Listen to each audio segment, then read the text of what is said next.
प्रतापगढ़ से आ रही खबर के साथ 3 मासूमों की रहस्यमयी हत्या का खुलासा। करीब 1.5 महीने पहले तीनों बच्चों की मौत हो गई थी। सुदूर आदिवासी इलाका होने की वजह से किसी को इस मामले की भनक तक नहीं थी, लेकिन उपचार के दौरान तीनों मासूम बच्चों की मौत हो गई थी। दरअसल झोला छाप चिकित्सक ने तीनों की जान के साथ खिलवाड़ किया। 3 दिन पहले पुलिस ने झोला छाप को गिरफ्तार किया। झोला छाप चितराम निवासी से पुलिस पूछताछ में और भी कई चौंकाने वाले तथ्य सामने आए। पुलिस प्रेस कॉन्फ्रेंस करके इस पूरे मामले का खुलासा करने वाली है, क्योंकि 3 बच्चों की मौत हुई थी और विडंबना देखी, 3 बच्चों की मौत हो गई और किसी को कानूकान खबर भी नहीं हुई। पुलिस ने यहां पर जब इस झोला छाप डॉक्टर को गिरफ्तार किया और उससे पूछताछ की तो ये चौंकाने वाला वाकया सामने आया, जिसमें उसने बताया कि 3 इस तरह के बच्चों का इलाज उसने किया जिनकी जान के साथ खिलवाड़ किया और उसके बाद इन तीनों की रहस्यमयी तरीके से मौत हो गई। इसे हत्या ही कहा जाएगा, क्योंकि 3 मासूमों की रहस्यमयी हत्या का खुलासा प्रतापगढ़ से हुआ है। दरअसल 1.5 महीने का समय बीत गया है। 1.5 महीने पहले तीनों बच्चों की मौत हो गई थी। सुदूर आदिवासी इलाका होने से किसी को इस मामले की जानकारी नहीं थी। उपचार के दौरान तीनों मासूम बच्चों की मौत हो गई थी। झोला छाप चिकित्सक ने तीनों की जान के साथ खिलवाड़ किया। 3 दिन पहले पुलिस ने झोला छाप को गिरफ्तार किया। झोला छाप चितराम निवासी से कई चौंकाने वाले तथ्य पुलिस ने पूछताछ की तब सामने आए। पुलिस अब प्रेस कॉन्फ्रेंस करेगी और पूरे मामले का खुलासा करेगी। और चलिए प्रतापगढ़ से सहयोगी संजय हमारे साथ जुट गए। संजय, 1.5 महीने का समय बीत गया है, 3 बच्चों की मौत हो गई और किसी को कानूकान खबर नहीं हुई, लेकिन अब जाकर इस पूरे मौत का हत्या का खुलासा हुआ है, पटाक्षेप हुआ है। क्या किया पुलिस ने इसके बाद और क्या जानकारी दी है? और जयती, इस मामले में बता दूं कि वास्तव में ये मामला टिपिकल था। परिजन भी खुद इसमें चिकित्सक का नाम बताने के लिए कतरा रहे थे। मेडिकल टीमें भी यहाँ पर पहुंची थी, दिल्ली की जांच टीम भी पहुंची थी, लेकिन परिजनों पर दबाव कहें या उनकी अज्ञानता कहें, उन्होंने चिकित्सक का नाम नहीं बताया। लेकिन 3 दिन पहले जब मेडिकल टीम वहां पहुंची थी तो सीएमएचओ के सामने यह मामला आया और एसपी अमित कुमार की मतलब सामने जब ये बात आई तो उन्होंने इस मामले की तह तक जाकर इसका खुलासा किया। हमारे साथ खुद एसपी अमित कुमार मौजूद है, उनसे आप जान लीजिए क्या कुछ इस घटनाक्रम में रहा है।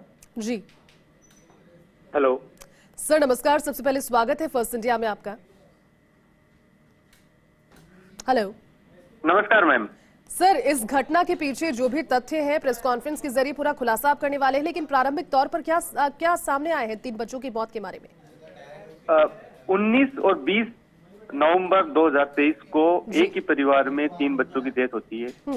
उसके बाद में 21 तारीख को सूचना सीएमओ साहब की टीम को पता लगती है कि इस तरह मगरी गांव में 3 बच्चों की सस्पिशियस डेथ हो गई, लेकिन तब तक बच्चों का अंतिम संस्कार किया जा चुका था। जब वो सीएमएचओ साहब के निर्देशन में बीसीएमएचओ के नेतृत्व में एक टीम वहां जाती है, तो वहां कुछ दवाइयों की चीजें भी मिलती हैं, जो एम्प्टी बोतल्स वगैरह हैं, उनकी वहां एक जब्ती भी बनती है। अब परिवारजनों ने बताया ये बच्चे बीमार चल रहे थे, इनको तेज बुखार थी, जिनका इलाज कराया गया, उसके बाद उनकी डेथ हो गई। उसी परिवार में एक अन्य बच्ची उन्हीं की बहन थी, जिसका इलाज बाद में राजकीय चिकित्सालय में कराया गया और उसको पता चला उसको मलेरिया था और वो बाद उपचार ठीक होकर चली भी गई।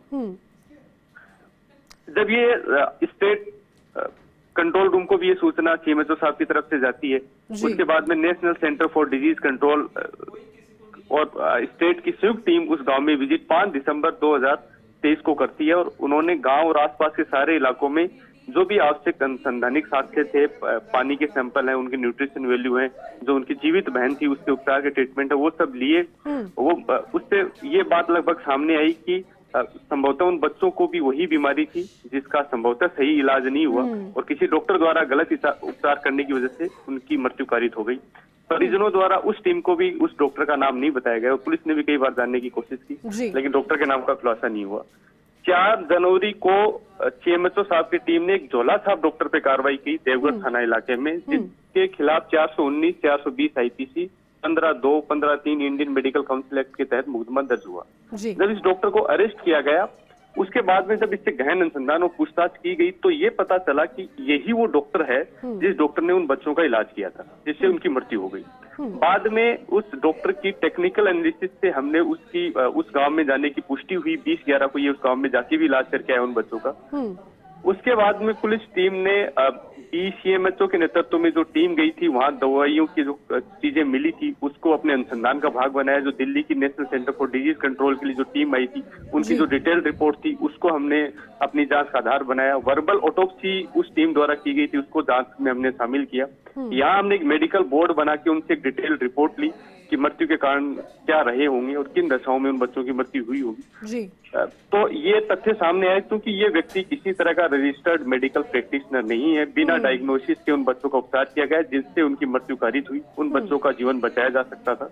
हमने इस व्यक्ति को 304 IPC गैर इरादतन मानव वध का दोषी माना है और उसी में इसको अरेस्ट करके अब उसका अनुसंधान चल रहा है। सर, ये बहुत अच्छी बात है और वाकई में काबिले तारीफ है, क्योंकि इस तरह के कितने झोलाछाप डॉक्टर्स घूमते होंगे गली गली और इस तरह की घटनाओं की पुनरावृत्ति ना हो।